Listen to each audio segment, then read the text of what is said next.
শায়েখ আহমদুল্লাহর ব্যাপারে তাহিরি হুজুর অনেক গালাগালি দিছে, এমনকি 48 ঘন্টার আলটিমেটাম দিছে। তিনি বলেছেন মামলাও করবেন। আহমদুল্লাহকে, আরে আহমদুল্লাহর গণার টাইম আমরা আছে। এই জন্য যে আহমদুল্লাহ এই কথা বলেছেন তাকে বলবো আমি 48 ঘন্টা সময় দিলাম। শাইখ আহমদুল্লাহ সাহেবের মূল ভিডিওটা কি ছিল আপনারা দেখবেন। নবুয়তের পূর্বে রাসূল আকরাম সাল্লাল্লাহু আলাইহি সাল্লাম কোন ধর্ম পালন করতেন? গুরুত্বপূর্ণ প্রশ্ন। নবুয়তের পূর্বে আমাদের প্রিয় নবী সাল্লাল্লাহু আলাইহি সাল্লামের ধর্ম কি ছিল? যদি বলেন যে কোন ধর্ম অনুসরণ করতেন না, তাহলে নাউজুবিল্লাহ উনি কি ধর্মহীন ছিলেন নাকি? উনি নবী হয়েছেন কত বয়সে? 40 বছর বয়সে। তাহলে 40 বছর বয়স মানে তো জীবনের মূল টাইমটা প্রায়। তো এই 40 বছর পর্যন্ত উনি নিজে তো নবীই ছিলেন না, উনি নবী হয়েছেন তারপরে। প্রশ্নটা শাইখ এইভাবে পড়ছেন যে এক ভাই প্রশ্ন করেছেন রাসূল আকরাম সাল্লাল্লাহু আলাইহি সাল্লাম তো 40 বছরের নবুয়ত পেয়েছেন, এর আগে তিনি নবী ছিলেন না, তাহলে এই 40 বছর আগে তিনি কোন ধর্ম অনুসরণ করতেন? তাহলে কি আল্লাহ রসুল কোনো ধর্মের অনুসরণ করতেন না? শায়েখ ওখানে উপস্থাপন করেছেন যে আল্লাহর রসুল 40 বছর তো নবুয়ত পান নাই। প্রশ্নটা এভাবে করাছে, সেই প্রশ্নটা শায়েখ পড়েছে মাত্র, কাট করে নিয়ে যে ওই জায়গাটা ওখানে বসানো হয়েছে, আর এটা নিয়ে আমাদের ভাইয়েরা গোটা দেশ উত্তাল করে ফেলল। অনলাইনে দেখলাম এরকম ব্যক্তিদের বক্তব্য, এরকম ব্যক্তিদের গান ঘুরতেছে। সেটা কি? আল্লাহর ধন রসুলকে দিয়া আল্লাহ গেলেন গায়েব হইয়া। নওজুবিল্লাহ মিন যালিক। আল্লাহর দনেরা সুলকি দিয়া গেলেন আল্লাহ গায়েব হইয়া, রাসূলের ধন খাজা পাইয়া শুইয়া আছে আজ মেরে, কেউ ফিরে না খালি হাতে, খাজা তোমার। নওজুবিল্লাহ মিন যালিক। কি বলে এগুলা? কি বলে এগুলা? এত কথা শাইখ আহমদুল্লাহ সাহেবকে নিয়ে বাংলাদেশে হলো, আমি তো দালাল হয়ে গেছি। মানুষ বলতেছে, কতজন তো আমাকে নিয়ে কত কথা বলতেছে, যে ভাই আমার নিয়ে গালমন্দ করেছে, সমালোচনা করেছে, আমি তার জন্য দোয়া করি, আল্লাহ তাকে হেদায়েত দান করুক, আল্লাহ তাকে মাফ করে দেখে। আমি মুস্তাফিজ না থাকলে দেশের জাতির দিনের অতটা ক্ষতি হবে না, একজন শাইখ আহমদুল্লাহ না থাকলে এ দেশের, এ জাতির, এ দিনের অনেক বড় ক্ষতি হবে। শাইখ আহমদুল্লাহ সাহেবকে নিয়ে এই কথাগুলো যারা বলতেছে, মূলত শাইখ আহমদুল্লাহ ব্যক্তি আহমদুল্লাহ টার্গেট না, মূলত তার প্রতিষ্ঠান টার্গেট। 40 বছরে রাসূল আকরাম সাল্লাল্লাহু আলাইহি ওয়াসাল্লাম নবুয়ত পেয়েছিলেন নাকি তার আগেই পেয়েছিলেন? রাসূল করিম সাল্লাল্লাহু আলাইহি ওয়াসাল্লাম আসলে নবী হয়েছে কবে? আমি আপনার সাথে বহস করব, আপনার জ্ঞানকে আমি আলটিমেটাম দিলাম, চ্যালেঞ্জ দিলাম, কার সাথে কি ভাই? কিছু কিছু আকীদার মানুষ একজন আলেমকে যেভাবে অবমূল্যায়ন করে, যেইভাবে ট্রিট করে, একজন মুশরিক, মুনাফিক, কাফেরকেও এইভাবে অবমূল্যায়ন করে না। আল্লাহ রাসূল সাল্লাল্লাহু আলাইহি ওয়াসাল্লাম কি 40 বছরে নবুয়ত পেয়েছিলেন নাকি তিনি আগে থেকেই নবী, এবং এই বিষয়টা নিয়ে এত আলোচনা কেন হচ্ছে? দ্বিতীয়ত, শাইখ আহমদুল্লাহ সাহেব যে কথাটি বলেছেন সেই কথাটা আপনারা সমর্থন করেন কিনা?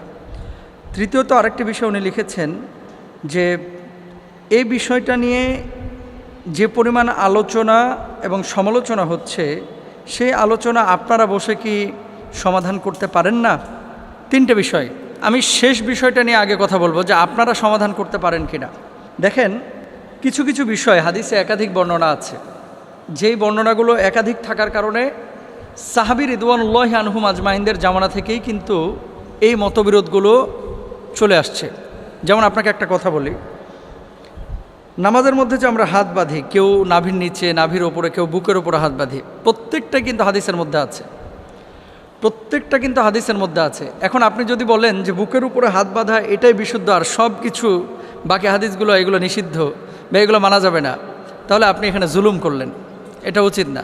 কিছু বিষয় একাধিক বর্ণনা মানে দুইভাবে এসেছে, তো সাহাবী রিদওয়ানুল্লাহি আনহুম আজমাইনদের মধ্যে ইখতিলাফ ছিল, তাবেঈনদের মধ্যে ছিল, পরবর্তী স্কলারদের মধ্যে ছিল, সালফে সালেহিনদের মধ্যে ছিল, বর্তমান সময়েও আছে, এটা থাকবে কিয়ামত পর্যন্ত। সেক্ষেত্রে আপনার আমার ভূমিকা কী হবে? আপনার আমার ভূমিকা হচ্ছে একাধিক বর্ণনা যখন থাকবে তখন আপনার যেটা ভালো লাগে আপনি মেনে নেবেন, তবে অবশ্যই ইসলামিক স্কলার একজনকে ফলো করবেন যে তার রায়টা কী। সেটা হানাফি মাযহাবের হতে পারে, শাফি মাযহাবের হতে পারে, মালিকি মাযহাবের হতে পারে, তার রায়টা কী। 2 নম্বর বিষয়, 40 বছরে রাসূল আকরাম সাল্লাল্লাহু আলাইহি ওয়াসাল্লাম নবুয়ত পেয়েছিলেন নাকি তার আগেই পেয়েছিলেন? এই কথাটা মূলত শাইখ আহমদুল্লাহ সাহেবের যে মূল ভিডিওটা, সম্ভবত উনি এই যে চাঁদনি চক বা এই যে নিউ মার্কেটের ওখানে যেই একটা মাহফিল হয় কোন মসজিদে যেন, ওখানে সওয়াল জবাবের মধ্যে যে ভিডিওটা, মূল ভিডিওটা দেখেন। আমাদের কাছে কোনো শ্রোতা যখন প্রশ্ন করে, এই যে আজকে যে প্রশ্ন উত্তর দিচ্ছি, শ্রোতারা যখন প্রশ্ন করে আমরা কিন্তু প্রথমেই প্রশ্নটা আপনাদের সামনে পড়ে নেই। ইভেন এই যে আব্দুল জাহের মাহমুদ যে প্রশ্নটি করেছে এই প্রশ্নটাও কিন্তু আমি পড়লাম। কোরআনুল কারিমে আল্লাহ কি বলছে একটা উদাহরণ দিয়ে আরও ক্লিয়ার হবেন। লা তাকরাবুস সালাহ, নামাজের ধারে কাছেও যায় না। এখন আপনি আগেও নিলেন না পিছেও নিলেন না, লা তাকরাবুস সালাহ আল্লাহ বলছেন নামাজের ধারে কাছে যায় না, আপনি নিয়ে এসে এটা মুস্তাফিজ হুজুর বলল নামাজের ধারে কাছেও যায় না। এখন কখন? আল্লাহ তো এটা পরে বলে দিয়েছে, ও আনতুম সুকারা, যখন নেশাগ্রস্ত অবস্থায় থাকো। মদ খায়া পবিত্র না হয়ে সাথে সাথে নামাজে দাঁড়ায়ও না, নাপাক অবস্থায় দাঁড়ায়ও না। এখন আপনি কাট করে ওখানটা নিয়ে যে বসায় দিলেন। সুযোগ সন্ধানী যারা আছে সোশ্যাল মাধ্যমে আমার লেকচার বলেন, আহমদুল্লাহ সাহেবের লেকচার বলেন, আব্দুল্লাহ সাহেবুল্লাহের লেকচার বলেন, XYZ যে কোনো স্কলারের লেকচার কেটে কেটে অনেকভাবে কিন্তু উপস্থাপন করা যায়। একটা পজিটিভ বিষয়কে কিন্তু নেগেটিভলি উপস্থাপন করা যায়। আর যে ভদ্রলোক এই কথাগুলো নিয়ে আজকে আলোচনা করতেছে, শাইখ আহমদুল্লাহ সাহেবের মূল ভিডিওটা কী ছিল আপনারা দেখবেন, এখন ইউটিউবে আছে। প্রশ্নটা শাইখ এইভাবে পড়ছেন যে এক ভাই প্রশ্ন করেছেন, রাসূল আকরাম সাল্লাল্লাহু আলাইহি সাল্লাম তো 40 বছরের নবুয়ত পেয়েছেন, এর আগে তিনি নবী ছিলেন না, তাহলে এই 40 বছর আগে তিনি কোন ধর্ম অনুসরণ করতেন? তাহলে কি আল্লাহ রসুল কোনো ধর্মের অনুসরণ করতেন না, নাকি অনুসরণ করতেন? অনুসরণ করলে কার ধর্ম অনুসরণ করেছেন? আমরা জানি যে ইব্রাহিম আলাইহিস সালাতু ওয়াস সালামের দিন ধর্ম আল্লাহ রসুল সাল্লাল্লাহু আলাইহি সাল্লাম অনুসরণ করেছেন। তাহলে শায়েককে প্রশ্ন করা হয়েছে, সেই প্রশ্নটা শায়েক ওখানে উপস্থাপন করেছেন যে আল্লাহর রাসূল 40 বছর তো নবুয়ত পান নাই। প্রশ্নটা এভাবে করাছে, সেই প্রশ্নটা শায়েক পড়েছে মাত্র, কাট করে নিয়ে যে ওই জায়গাটা ওখানে বসানো হয়েছে। আর এটা নিয়ে আমাদের ভাইয়েরা গোটা দেশ উত্তাল করে ফেলল। জ্ঞানী মানুষের একটা বিষয় কি জানেন, যে সবসময় তর্কে জড়ায় না, ঝগড়া বিবাদে জড়ায় না। কারণ যেই গাছে যত ফল বেশি সেই গাছটা তত নত বেশি। এই যে আম বড় বড় দেখবেন গাছের উপরে ধরে আছে, যত বেশি আম গাছটা তত নত। এত কথা শাইখ আহমদুল্লাহ সাহেবকে নিয়ে বাংলাদেশে হলো, আমি তো দালাল হয়ে গেছি, মানুষ বলতেছে, কতজন তো আমাকে নিয়ে কত কথা বলতেছে।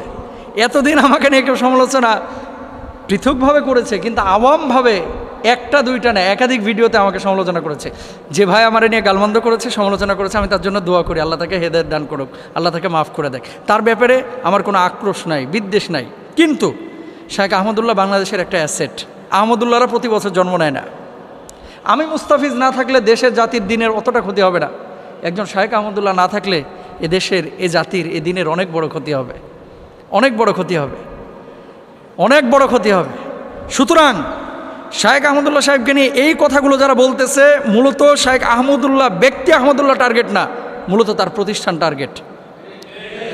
কারণ মানুষজন যাতে করে এই প্রতিষ্ঠানটার উপরে প্রশাসনিক নজরদারি নিয়ে এসে প্রতিষ্ঠানটাকে বন্ধ করতে পারে। কারণ কি, মানুষের ভিতরে একটা গ্রহণযোগ্যতা তৈরি হয়েছে। আপনি বিদেশে যান, আউল বাউল ফাউল যারা নাচানাচি গাওয়াগাই করে, তাদের ইমেজটা কি? বর্তমান জেনারেশনের যুবকদের কাছে তাদের ইমেজটা কি? আর শাইখ আহমদুল্লাহর ইমেজ কি? মিজানুর রহমান আজহারির ইমেজ কি? আমি যে কথাটি বলতে চাচ্ছি, ফুল ভিডিওটা আগে দেখেন, তারপর আপনারা সিদ্ধান্ত নিন। এবার আসেন দলিল। বলা হচ্ছে কি, যে কেউ যদি নবীজিকে বলে যে 40 বছরে আল্লাহ রসুল সাল্লাল্লাহু আলাইহি ওয়াসাল্লাম নবুয়ত পেয়েছেন, তার আগে যদি কেউ বিশ্বাস না করে সে কাফের হয়ে যাবে। যদি এই কথা কেউ বলে, তাহলে আনাস ইবনে মালিক রাদিয়াল্লাহু তাআলা আনহু এবং আব্দুল্লাহ ইবনে আব্বাস রাদিয়াল্লাহু তাআলা আনহুমা তাদের কথা অনুসারে সেই কাফেরের খাতায় তাদের নাম উঠে যায়। নাউযুবিল্লাহি মিন যালিক। কেন বলি? বুখারী শরীফের হাদিস। আনাস ইবনে মালিক রাদিয়াল্লাহু তাআলা আনহু কি বলছেন? আল্লাহ রসুল সাল্লাল্লাহু আলাইহি ওয়াসাল্লামের 1 বছরও না 2 বছর না 10টা বছর তিনি খেদমত করেছেন। তিনি বলছেন, বাসাহুল্লাহু আলা রাসি 40 সানাতান। হযরত আব্দুল্লাহ ইবনে আব্বাস রাদিয়াল্লাহু তাআলা আনহু থেকে বর্ণিত, বুইসা রাসূলুল্লাহ সাল্লাল্লাহু আলাইহি ওয়াসাল্লাম লি 40 সানাতান। আল্লাহ রসুল সাল্লাল্লাহু আলাইহি ওয়াসাল্লামের উপরে আল্লাহ তাআলা নবুয়ত দিয়েছেন 40 বছরে। তা আনাস ইবনে মালিক রাদিয়াল্লাহু তাআলা আনহু তিনি বলছেন 40 বছরে নবুয়ত দেওয়া হয়েছে। তাহলে যারা বলতেছে যে 40 বছরে আল্লাহ নবীকে নবুয়ত দেওয়া হয়েছে, তাহলে সেই কথা অনুসারে আনাস ইবনে মালিক রাদিয়াল্লাহু তাআলা আনহুর উপরে তো সেই অপবাদ যায়। নাউযুবিল্লাহ। আব্দুল্লাহ ইবনে আব্বাস রাদিয়াল্লাহু তাআলা আনহুমা তিনি বলছেন যে আল্লাহ রসুল সাল্লাল্লাহু আলাইহি ওয়াসাল্লামের উপরে 40 বছরে নবুয়ত এসেছে। আল্লাহ রসুল সাল্লাল্লাহু আলাইহি ওয়াসাল্লাম আরেকটা হাদিসের মধ্যে কি বলছেন দেখেন, নবীজি বলছেন, ইন্নী লা আরিফু হাজরান বিমাক্কাতা কানা ইউসাল্লিমু আলা ক্বাবলা আই উবাস। আল্লাহ রসুল সাল্লাল্লাহু আলাইহি ওয়াসাল্লাম বলছেন যে আমি একটা পাথরকে জানতাম যে পাথরটা আমাকে ক্বাবলা আই ইউসাল্লিমা, আমাকে সালাম প্রদান করত, আন উবাসা নবুয়া, আমি নবুয়ত পাওয়ার আগেই এই পাথরটা আমাকে সালাম করত। তো নবুয়ত পাওয়ার আগে পাথর আমাকে সালাম করত, আল্লাহ রসুল সাল্লাল্লাহু আলাইহি ওয়াসাল্লাম নিজে বলেছেন। তো নবীজি যে বললেন যে আমায় নবুয়ত পাওয়ার আগে পাথর আমাকে সালাম করতো, তাহলে নবুয়ত আল্লাহ রসুল সাল্লাল্লাহু আলাইহি ওয়াসাল্লাম একটা নির্দিষ্ট সময় পেয়েছেন। এখন আরেকটি হাদিস যেটা দিয়ে সব ভাইয়েরা দলিল পেশ করে, নবীজি সাল্লাল্লাহু আলাইহি ওয়াসাল্লামের নবুয়তের ব্যাপারে জিজ্ঞেস করা হয়েছিল যে আপনি কখন থেকে নবী? তিনি জবাব দিয়েছেন কুনতু নাবিয়ান ওয়া আদামু বাইনাল মাই ওয়াত তিন। অন্য বর্ণনায় আছে কুনতু নাবিয়ান ওয়া আদামু বাইনার রূহি ওয়াল জাসাদ। আদম যখন শরীরে এবং পানির মধ্যে তিনি ছিলেন তখন থেকেই আল্লাহ রসুল সাল্লাল্লাহু আলাইহি ওয়াসাল্লাম নবুয়ত পেয়েছিলেন। আদম যখন রূহ এবং মাটির মধ্যে মিশ্রিত ছিলেন তখন থেকে আল্লাহ রসুল সাল্লাল্লাহু আলাইহি ওয়াসাল্লাম নবুয়ত পেয়েছিলেন। এরকম কিন্তু একাধিক বর্ণনা আছে। হাদিসটা কি? হাদিসটা রাসূল আকরাম সাল্লাল্লাহু আলাইহি ওয়াসাল্লামের বিশুদ্ধ হাদিস, যে যখন আদমকে সৃষ্টি করা হয় নাই তখন থেকেই তিনি নবুয়ত পেয়েছিলেন। কিন্তু আদম আলাইহিস সালাতু ওয়াস সালামকে আল্লাহ সুবহানাহু ওয়া তাআলা যে পৃথিবীর বুকে পাঠিয়েছেন, নবীকে যে আল্লাহ সুবহানাহু ওয়া তাআলা পৃথিবীর বুকে পাঠিয়েছেন, নবীজি 40 বছর পর্যন্ত নবুয়ত পান নাই, কিন্তু আগে থেকে নবুয়ত ছিল লাউহে মাহফুজে। কোরআন যেমন সংরক্ষিত ছিল, নবীজির স্বীকৃতি লাউহে মাহফুজে এবং আসমানি জগতে, রুহানি জগতে আল্লাহ তাআলা আগেই দিয়ে রেখেছিলেন। সেই স্বীকৃতির সনদ, স্বীকৃতির চূড়ান্ত বাস্তবায়ন আল্লাহ তাআলা 40 বছরে করেছেন। তাহলে কি সেই হাদিসটাও ঠিক, এই হাদিসগুলোও ঠিক? 40 বছরে নবীজি নবুয়ত পেয়েছেন, এটা তো সিরাতের ম্যাক্সিমাম কিতাবের মধ্যে আছে, ম্যাক্সিমাম কিতাবের মধ্যে আছে। আমরা তো অস্বীকার করতেছি না সেই বিষয়টা, কিন্তু নবুয়ত 40 বছরে পেয়েছে, এটাকে কেউ যদি অস্বীকার করে কাফের হয়ে যাবে, ফাসেদ হয়ে যাবে, এই বিষয়টাতে আমরা একমত না, এটা অশুদ্ধ বিষয়। সুতরাং রাসূল আকরাম সাল্লাল্লাহু আলাইহি ওয়াসাল্লামের হাদিস একাধিক থাকতে পারে। আমাদের আকীদা হচ্ছে নবীজি 40 বছরে নবুয়ত পেয়েছেন এবং নবীজির নবুয়তের সিদ্ধান্ত স্বীকৃতি আল্লাহ সুবহানাহু ওয়া তাআলা আগেই দিয়ে দিয়েছেন। কিন্তু এটা নিয়ে বাড়াবাড়ি, ছাড়াছাড়ি, মারামারি, আর মূলত যদি উদ্দেশ্য হয়ে থাকে শায়েখ আহমদুল্লাহকে দমন করা, এই উদ্দেশ্যটা আসলে সফল হবে না। আল্লাহ তাআলা চক্রান্তকারীদের চক্রান্তকে নস্যাৎ করুক, সবাই বলেন আমিন। আল্লাহ সুবহানাহু ওয়া তাআলা আমাদেরকে বোঝার তৌফিক দান করুন। একটা প্রশ্ন আসছে, ইদানিং শায়েখ আহমদুল্লাহর ব্যাপারে তাহিরি হুজুর অনেক গালাগালি দিছে, এমনকি 48 ঘন্টার আলটিমেটাম দিছে, এমনকি তিনি বলেছেন মামলাও করবেন।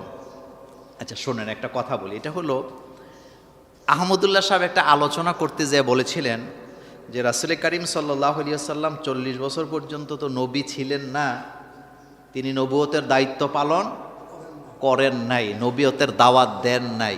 এই কথাটা নিয়ে লাগছে পেস, লাগার পরে এখন উনি হুমকি দিছে যে ওনার বিরুদ্ধে মামলা দিবে। আচ্ছা আমরা মামলা টামলার কাছে যাই না, আমরা আসল জায়গাটাতে আসি। দেখেন হাদিসগুলা বুঝতে হবে একটু ঠান্ডা মাথায়, গরম মাথায় কোনো সিদ্ধান্ত নিলে সঠিক সিদ্ধান্ত নেওয়া যায় না, আবেগে সিদ্ধান্ত নিলে সঠিক সিদ্ধান্ত নেওয়া। আচ্ছা হাদিসগুলো আগে শোনেন। নবী করিম সাল্লাল্লাহু আলাইহি ওয়াসাল্লাম তিনি নবী, তার আগে আরো অনেক নবী আছে না নাই? প্রথম কথাটা বুঝবেন, নবী নির্বাচনের মাধ্যমে হয় না, নবী হয় সিলেকশনে। আর সিলেকশনটা করেন কে? আল্লাহ পাক। আর এই সিলেকশনটা আল্লাহ পাক করছেন আলমে আরোহায় থাকা অবস্থায়, অর্থাৎ পৃথিবীতে আসার আগেই, আদম আলাইহিস সালামও পৃথিবীতে আসার আগেই কে কে নবী হবে এটা সিলেকশন করছেন কে? আল্লাহ পাক। কিন্তু প্রত্যেক নবীকে আল্লাহ নবুয়তের দায়িত্ব দিয়েছেন প্রাপ্তবয়স্ক হওয়ার পরে। ফালাম্মা বালাগা আশুদ্দাহু ওয়াস্তাওয়া আতাইনাহু হুকমা ওয়া ইলমা। আল্লাহ পাক বলেন প্রত্যেক নবীকে আমি নবুয়তের দায়িত্ব দিছি, তারা যখন প্রাপ্তবয়স্ক হয়েছে তখন আমি তাদেরকে জ্ঞান, প্রজ্ঞা, বিজ্ঞান শিক্ষা দিয়েছি। এখন আসেন, রাসূল করিম সাল্লাল্লাহু আলাইহি ওয়াসাল্লাম আসলে নবী হয়েছে কবে? হযরতে আবু হুরায়রা রাদিয়াল্লাহু তাআলা আনহু বলেন, আমরা রাসূল করিম সাল্লাল্লাহু আলাইহি ওয়াসাল্লামকে জিজ্ঞেস করলাম, ইয়া রাসূলুল্লাহ সাল্লাল্লাহু আলাইহি ওয়াসাল্লাম আপনি নবী হইছেন কবে? ইয়া রাসূলুল্লাহ মাতা ওয়াজাবাত লাকান নবুওয়া। আমরা রাসূলকে জিজ্ঞেস করলাম, ইয়া রাসূলুল্লাহ সাল্লাল্লাহু আলাইহি ওয়াসাল্লাম আপনি নবী হইছেন কবে? আপনি যে নবী এটা কখন থেকে নির্ধারণ করা হয়েছে? ক্বালা ওয়া আদামু বাইনার রূহি ওয়াল জাসাদে। রাসূল কারীম সাল্লাল্লাহু আলাইহি ওয়াসাল্লাম বলছেন আমাকে নবী হিসাবে ঘোষণা দেওয়া হয়েছে আদম যখন একটা মাটির দেহ এবং তার রূহ এর মাঝখানের যে অবস্থাটা ছিল ওই সময়টাতেই আমাকে নবী বলে ঘোষণা দেওয়া হয়েছে। আচ্ছা আপনাদের কাছে একটা সহজ কথা বলি, কেউ যদি মন্ত্রী হয় তাইলে তার মন্ত্রিত্বের নাম আগে ঘোষণা দেওয়া হয় না তাকে শপথ আগে পড়ানো হয়?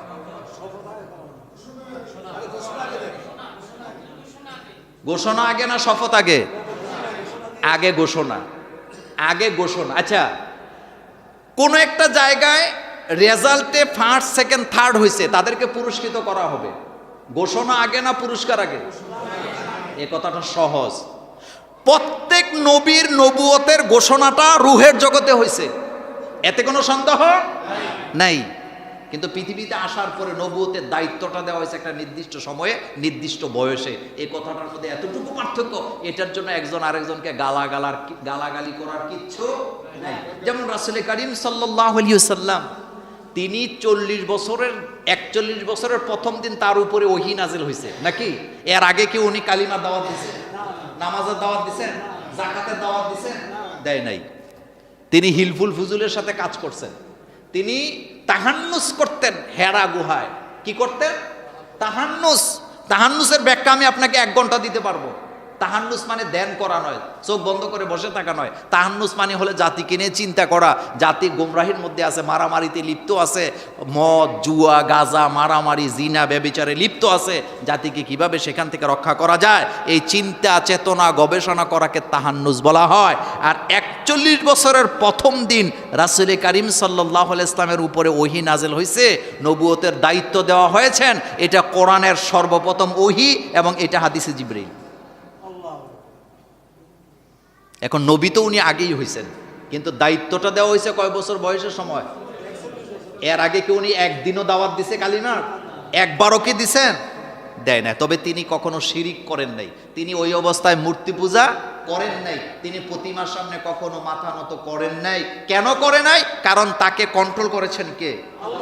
আল্লাহ পাক তাকে রহমতের চাদর দিয়ে গঠন করে রেখেছেন, তিনি যাতে এদিক সেদিক না যায়। দেখেন আরেকটি হাদিসে আসছেন মাইশারা আল ফজর রাদিয়াল্লাহু তাআলা আনহু, তিনি বলেন কুলতু লি রাসূলিল্লাহি সাল্লাল্লাহু আলাইহি ওয়াসাল্লাম, আমি রাসূল সাল্লাল্লাহু আলাইহি ওয়াসাল্লামকে জিজ্ঞেস করলাম, মাতা কুনতা কুতিবতা জুইলতা নবিয়ান, হে রাসূল সাল্লাল্লাহু আলাইহি ওয়াসাল্লাম, আপনি কখন নবী ছিলেন, আপনি কখন থেকে নবী হয়েছেন, বা আপনি নবী হিসাবে কখন থেকে লিখিত হয়েছে আপনাকে? কলা, রাসূল সাল্লাল্লাহু আলাইহি ওয়াসাল্লাম বলেছেন, ওয়া আদামু বাইনার রূহে ওয়াল জাসাদে, আদম যখন মাটি এবং রুহের মাঝখানে অবস্থান করছিলেন আমি তখন থেকে নবী। তাহলে ঘোষণা হয়েছে আগে, দায়িত্ব দেওয়া হয়েছে পরে। এই কথাটা সহজ না কঠিন? এটা লিয়া তুল কালাম করার কি আছে রে ভাই? একটু ঠান্ডা মাথায় চিন্তা করলেই তো বোঝা যায় বিষয়টা, নাকি? হযরতে মূসা আলাইহিস সালাম, হযরত ইব্রাহিম আলাইহিস সালাম, তারা যে নবী হয়েছেন এটা তো আগেই হয়েছে নাকি? কিন্তু দুনিয়াতে আসার পরে তিনাদেরকে একটা নির্দিষ্ট সময়ে কি দায়িত্বটা দেওয়া হয়েছে। হযরতে মূসা আলাইহিস সালাম তিনিও দাওয়াতি কাজ করেছেন একটা নির্দিষ্ট সময়। আল্লাহ পাক বলছেন ফা ইন্নাহু তগা, ফেরাউন তগা হয়ে গেছে, তাকে তুমি দাওয়াত দিতে যাও। সুতরাং এটা নিয়ে মারামারি করার কিছু আছে বলে আমরা মনে করি না।